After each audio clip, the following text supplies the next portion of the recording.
ఒక్కసారి మనం పవన్ కళ్యాణ్ రాజకీయ ప్రస్థానం గురించి ఆలోచించినట్లయితే 2014లో ఆయన మొట్టమొదటిసారిగా కూటమితో కలిసి కూటమికి సపోర్ట్ చేసి ముందుకు వెళ్లారు. ఒక స్థానంలో కూడా నిలబడినటువంటి పరిస్థితి. 2019లో వాళ్ళ మధ్య ఉన్నటువంటి విభేదాల కారణంగా ఆయన కొన్ని స్థానాల్లో పోటీ చేశారు. కేవలం ఒక్క సీటు మాత్రమే గెలిచింది. ఇప్పుడు 21 సీట్లలో పోటీ చేస్తే ఒక్క సీటు తప్పించి మిగిలిన అన్ని సీట్లు గెలుస్తున్నటువంటి పరిస్థితి. అంటే నిత్యమైన ప్రజల్లో ఉన్నారు. అంటే ఓటమి చెవి చూసినాక ఆయన 2 నియోజకవర్గాల్లో ఓడిపోయినా కానీ ఆయన మళ్ళీ ఆంధ్రప్రదేశ్లోనే పర్యటిస్తుండడం, ఆంధ్రప్రదేశ్ రాజకీయాలకు సంబంధించి ఎప్పుడెప్పుడు అప్డేటెడ్గా ఉండటం. కాబట్టి ఆయన ఎప్పుడు ప్రజల్లో ఉండడమే దీనికి కారణం అంటారా, లేకపోతే ఏంటి విజయానికి? అంటే గతంలో ఎంత భారీ ఓటమో ఈసారి అంత భారీ విజయం అని చెప్పుకోవాలి. ఇప్పుడు విజయ్ గారు ఎలా ఉంటుందంటే అతను రాజకీయ నేపథ్యం ఉన్నటువంటి దాని నుంచి రాలేదు. అవును, చిరంజీవి గారు పార్టీ పెట్టారు, అందులో కొంతకాలం ఏదో పార్ట్ టైం కొంత ఎంగేజ్ అయ్యాడు, తర్వాత బయటకు వచ్చాడు, అది వేరే విషయం తప్పితే సుదీర్ఘంగా రాజకీయాలు ఉన్నటువంటి వ్యక్తి కాదు. మళ్ళీ ఈ స్టార్లకు ఎలా ఉంటుందంటే విజయ్ గారు, మీకు తెలియనటువంటి విషయం కాదు, ప్రజలు కూడా బాగా తెలుసు.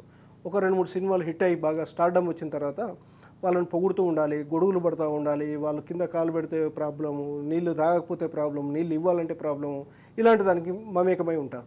ఇక్కడ పవన్ కళ్యాణ్ గారు 2 స్థానాల్లో తను పూర్తి స్థాయిలో పార్టీగా మారి 2 స్థానాల్లో ఓడిపోయిన తర్వాత అసలు ఆ రాష్ట్రాన్ని పట్టుకుని అంతకాలం ఉంటారని ఎవరు అనుకోలేరు. ఫస్ట్ అంటే ప్రజల్లో మనం మొదట్లోనే చెప్పాం, ప్రజలతో ఓడిపోయినప్పటికి కూడా గెలిచిన ఒక్క సీటు కూడా పోయి అధికార పార్టీలు చేరినప్పటికి కూడా తాను ఎక్కడ కూడా వెనక్కి తగ్గకుండా, తన పైన అనేక సెటైర్లు వస్తున్నప్పటికీ కూడా, అనేక రకాలుగా హ్యూమిలేషన్ క్రియేట్ అవుతున్నప్పటికి కూడా ఎక్కడ కూడా వెనుకంజ వేయకుండా అదే ప్రజలతో మమేకమై పనిచేయడం వల్ల, అంతేకాకుండా 2-3 సంవత్సరాల నుంచి ప్రభుత్వం పైన వస్తున్నటువంటి వ్యతిరేకతను మనం ఎన్క్యాచ్ చేసుకోలేకపోతే మళ్ళీ వాళ్ళే అధికారంలోకి వస్తారు. కాబట్టి ప్రభుత్వ వ్యతిరేక ఓటు చీలిపోకూడదు, ఖచ్చితంగా కూటమి కావాలి అనేటటువంటిది భిన్న ధృవాలుగా ఉన్నటువంటి బీజేపీ టీడీపీని ఏకతాటిపైకి తీసుకొచ్చి, అసలు అందరూ అనుకున్నారు 40 సీట్ల పైన జనసేన ఖచ్చితంగా పట్టుబడుతుంది, 40 పైన పట్టుబట్టి పోటీ చేస్తారనుకున్నారు.